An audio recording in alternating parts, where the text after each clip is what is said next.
Knowledge बता रहे होते हो along with your grammar and your writing skills. However in precis and composition you have to stick to what is given to you. जो information आपको दी हुई होती है ना, उसी इन्फॉर्मेशन में से ही आपने अपना बताना होता है। तो वहाँ पर आपकी ग्रामर और आपकी राइटिंग स्किल्स चेक करने होते हैं कि आप एक आइडिया से दूसरे आइडिया पे जब आपका फ़्लो है तो वो फ़्लो कितना स्मूथ है, कोई अब्रप्ट सा सेंटेंस नहीं स्टार्ट हो रहा हो, एक बात कोई और आप कर दे हो फिर दूसरी बात कोई और कर दे हो। तो यहाँ पर आप अपनी नॉलेज नहीं बतानी होती। तो आपसे क्वेश्चन पूछा जाए जितना टू द पॉइंट वो क्वेश्चन ही देना है। 20 मार्क के आई थिंक आपके 4 क्वेश्चन होते हैं, या पता नहीं 20 मार्क के ही होते हैं 4 क्वेश्चन। आपको 5-5 मार्क का हर आंसर आपका होता है, या 4 मार्क्स का होता है या 5 मार्क्स का एक आंसर होता है। अब आप होता क्या है कि स्टूडेंट्स इस चीज़ को माइंड में रखते हैं कि 4 मार्क का आंसर है, कम से कम 4-5 लाइनें तो लिखें। हालांकि उसका जो आंसर जो है ना वो 1 से 1.5 लाइन में आपका कंप्लीट हो सकता है। तो जितना ब्रीफ होकर आप लिख सकते हैं, जितना ब्रेविटी के साथ, उसमें फजूल में आपने अपनी बातें नहीं करनी होगी, ठीक है। जो आपका क्वेश्चन पूछा गया है to the point, just give that one answer, even if it is one word answer. अक्सर जो है ना कॉम्प्रीहेंशन में आपसे जो है ना सिर्फ टाइटल पूछ लेते हैं, सजेस्ट अ सूटेबल टाइटल। तो वो सिर्फ एक टाइटल आपका 2 वर्ड का भी हो सकता है और इसमें आपको 5 मार्क्स मिल सकते हैं स्ट्रेट। तो एक दो थोड़ी बहुत मिस है ना पॉइंट्स, वो यही हैं कि आप अपने टू द पॉइंट जितना पूछा गया है उतना आंसर दें। इसके अलावा when you starting your answer तो आप क्वेश्चन में से स्टार्ट करें, ठीक है। For example if I ask you what is your name, आप डायरेक्ट अपना नाम तो नहीं बताओगे, या फिर आप ये भी नहीं बताओगे XYZ इज़ माई नेम, ठीक है। आप क्वेश्चन में से ही उठाओ, my name is, what is your name, तो योर नेम को ही आप उठाओगे, माई नेम इज़, ठीक है। आपके क्वेश्चन में जो पूछा गया है ना वहीं से ही आप अपना फर्स्ट पार्ट उठाओ and then answer your question, ठीक है। ये 1-2 चीज़ें जो ऑफ द हेड मुझे याद आई तो मैंने बता दी आप लोगों को। अच्छा, स्टार्टिंग विद वेरी बेसिक्स कि आपका जब प्रेसी हो एक पैराग्राफ आपके पास आ गया है, लेट्स से कितने वर्ड्स का, 500 वर्ड्स का। अब उसमें सिर्फ आपसे डिमांड इतनी है कि उसको प्रेसी बनाएं उसकी और उसका एक टाइटल दें। सबसे पहली बात, प्रेसी आपकी कितने वर्ड्स की होती है? 1/3। It is suppose to be 1/3 of your original passage. अगर आपका पैसेज 3-4 पैराग्राफ का है, 900 वर्ड्स का है, तो आपकी प्रेसी मोर और लेस 300 वर्ड्स की होगी। इसमें आपको ±5 का ऑप्शन होता है, चांस होता है कि 300 की जगह आपकी 295 हो जाए या 305 हो जाए। और इन वर्ड्स में इंक्लूडेड ही होते हैं आपका टाइटल, जो भी आप उसको टाइटल देते हैं। अच्छा, अगर आपसे टाइटल ना पूछा गया हो ना, सिर्फ लिखा हो मेक अ प्रेसी, तो भी टाइटल दे दीजिएगा। This is just to be on the safe side, ठीक है। वो भी काउंट होते हैं, यस। आपके टाइटल वाले वर्ड्स भी आपकी प्रेसी में काउंट होते हैं। और ये टाइटल इज़ अ वेरी बहुत बजाय बहुत छोटा सा। अच्छा, आपका टाइटल जो है ना 2 to 5 वर्ड्स का हो सकता है, ठीक है। ये नहीं है कि आपके प्रेसी के वर्ड कम हो रहे हैं तो आप 10 वर्ड का एक टाइटल बना कर आ जाएं उसका। तो टाइटल आपका मिनिमम 2 मैक्सिमम 5 वर्ड्स का होता है। And this is very very useful, very helpful अगर आपका वर्ड काउंट पूरा ना हो रहा हो, ठीक है। आप अपने टाइटल को थोड़ा एडजस्ट कर सकते हैं। अगर कम हो रहे हैं तो टाइटल 5 वर्ड्स का बना लें, अगर ज़्यादा हो रहे हैं तो टाइटल 2 वर्ड्स के बना लें, 2 वर्ड का बना लें, ठीक है। अच्छा, now to start with basic, remember 3 things about your precis writing.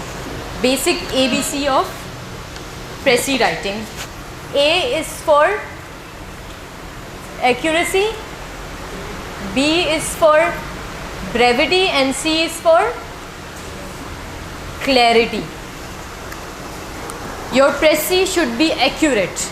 जो आपको उस एक पैराग्राफ में 900 वर्ड्स में बताया गया है, वो 900 वर्ड्स में जितने इम्पॉर्टेंट फैक्ट हैं वो सारे फैक्ट आपके पास होने चाहिए, ठीक है। ब्रेविटी क्या होता है?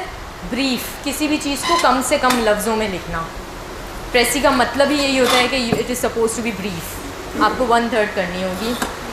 And last is clarity. अब क्लैरिटी, कोहेरेंसी, सारी एक ही चीज़ें होती हैं कि कोई हैज़र्ड से आपके आइडियाज़ ना हो, आप जो बात कह रहे हैं वो क्लियर। अक्सर क्या होता है कि हम किसी चीज़ को ब्रीफ करने के लिए जाते हैं तो उससे क्लैरिटी जो है ना वो नहीं रहती, आपके आइडियाज़ जो है ना थोड़े से एम्बिगुअस हो जाते हैं, क्लियर नहीं समझ में आ रहा होता आप कहना क्या चाहते हैं। These are the three basics. However, there are other things that you need to keep in mind when you are making your Prezi. ठीक है, कुछ चीज़ें और हैं जो आपको माइंड में रखनी है. हमने क्लैरिटी की तो बात कर ली. अच्छा, क्लैरिटी अचीव करने के लिए जो है ना, let me discuss some other things that you need. इनके अलावा भी जो चीज़ें आपको चाहिए. Objectivity, these are the basics. Objectivity is related to your accuracy. आप जितना अनबायस्ड होकर, जितना अपने ओपिनियंस एक साइड रखकर और फिर लिखेंगे, वो इतनी ही ऑब्जेक्टिव होगी. ऑब्जेक्टिव और सब्जेक्टिव आर एंटोनिम्स. ठीक है, सब्जेक्टिव जो है ना, उसमें आपका पर्सनल ओपिनियन आ जाता है. ऑब्जेक्टिव ये होता है कि आप अपना बायसनेस, अपने सारे पर्सनल पॉइंट ऑफ व्यू जो है ना, उन सबको साइड में रख के बिल्कुल ऑब्जेक्टिवली बात करें. फॉर एग्जांपल, कोई ऐसा टॉपिक आ गया which you are sensitive to. कोई ऐसा टॉपिक आ गया कि जिसमें आप, जिसके बारे में आप बहुत इमोशनल हैं, तो आपको अपने वो सारे इमोशंस साइड में रख के, चाहे वो टॉपिक जो है ना, लेट्स से कोई ऐसा टॉपिक है जिसके आप फेवर में नहीं हैं. बहुत हॉट टॉपिक क्या है, कोई लेट्स से कोटा सिस्टम, आप उसके फेवर में नहीं हैं और वो एक पैराग्राफ आ गया जो कि पूरा का पूरा कोटा सिस्टम के फेवर में लिखा हुआ है. कॉन्फ्लिक्ट आ गया, मगर आपको उस कॉन्फ्लिक्ट को जो है ना साइड में रख के, and you have to write it objectively. ठीक है, ये ऑब्जेक्टिविटी की वजह से आपकी प्रेसी एक्यूरेट बनती है, एक्यूरेसी अचीव होती है आपकी. इसके अलावा point that you need to keep in mind is correctness of your precis. The precis should be correct in term of your grammar, in term of your sentence structure, जितना भी है आपका writing skills. Not just that, आपके जो भी facts प्रेसी में बताए गए हैं वो भी आपका एक्यूरेसी की तरफ आ जाता है. This is how you will achieve your accuracy. ठीक है, आपके जो फैक्ट्स, अगर उसमें 4 डिफरेंट पॉइंट ऑफ व्यू बताए गए हैं, तो आपने वो चारों के चारों बताने हैं. ठीक है, अगर आप एक सेंटेंस लिख रहे हो तो वो ग्रामेटिकली करेक्ट होना चाहिए. इसके अलावा आप आ जाओ कोहेरेंस.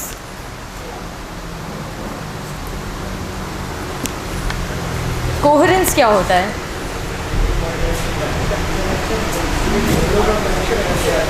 सॉरी, मैं यू आर नॉट ऑडिबल. एक ही पॉइंट पे स्टिक रहे हैं. Okay, anyone else? एक second, you were saying something. Connection, synchronization, this is a better word. Synchronization, आपने क्या कहा था? एक ही, this is how you achieve coherence. ठीक है, इन साहब ने कहा कि आप एक ही टॉपिक पर रहें. This is how you achieve coherence. Coherence होता है कि एक लॉजिकल सीक्वेंस तो नहीं, बट एक लॉजिकल ट्रांजिशन हो आपके आइडियाज़ के बीच में, एक फ़्लो हो. अब्रप्ट से कोई सेंटेंसेस, जैसे आप सॉरी, आपके 2-3 अगर सेंटेंसेस हैं, उन 2-3 सेंटेंसेस में ना कोई फ़्लो आए, कोई ना कोई ऐसे अब्रप्ट सा ना हो कि एक सेंटेंस किसी और चीज़ के बारे में, एक सेंटेंस किसी और चीज़ के बारे में, उन दोनों के बीच में कोई कनेक्शन नहीं है. ठीक है, हार्मनी होनी चाहिए, सिंक्रोनाइजेशन होनी चाहिए. ठीक है, conciseness, which is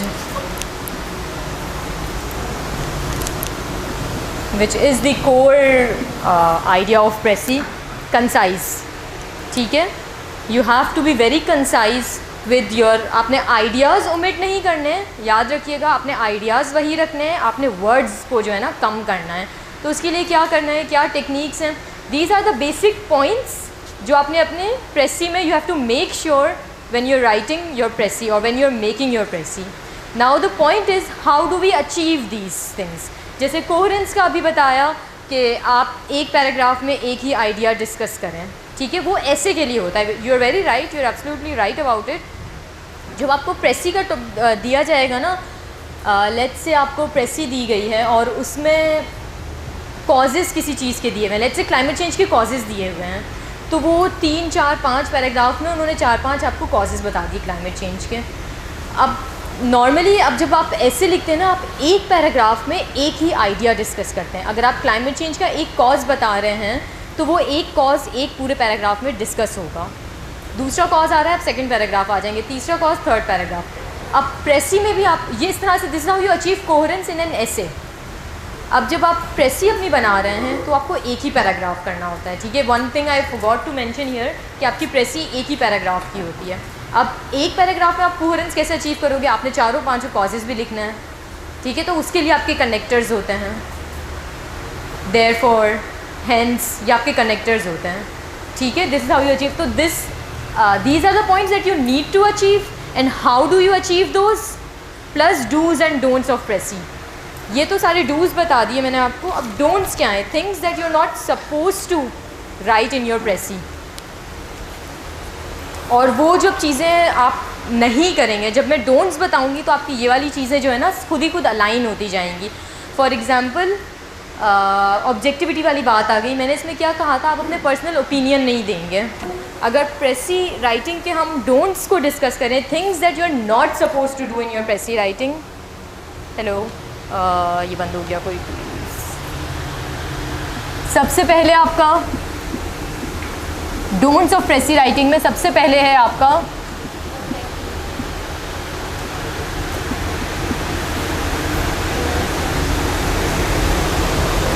can someone please check that, उसको थोड़ा सा सिर्फ टाइट कर दो प्लीज़, शायद आई थिंक लूज़ हो गया है। Hello hello, thank you so much. अच्छा, the very first point is first person pronoun. आप अपनी प्रेसी में कहीं पर भी फर्स्ट पर्सन प्रोनाउन नहीं यूज़ करेंगे। यहाँ से जो है ना आपका ये वाला पॉइंट ऑब्जेक्टिविटी वाला ये टेकल हो जाएगा, ठीक है। जहाँ भी अब फर्स्ट पर्सन प्रोनाउन होता क्या है, just raise your hands.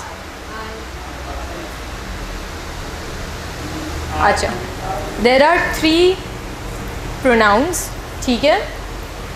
First person pronoun, second person pronoun and third person pronoun.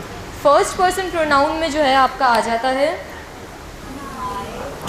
I, me, mine, आपसे रिलेटेड जितना भी होगा ना वो सारा आपका फर्स्ट पर्सन प्रोनाउन में आ जाएगा। माई सेल्फ, माई, ठीक है।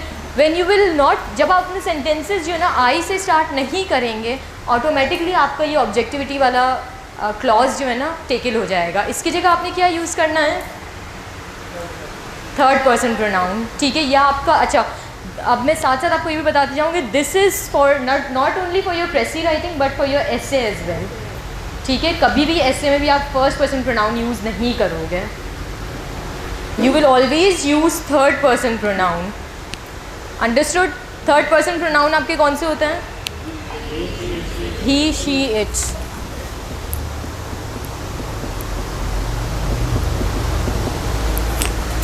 ठीक है।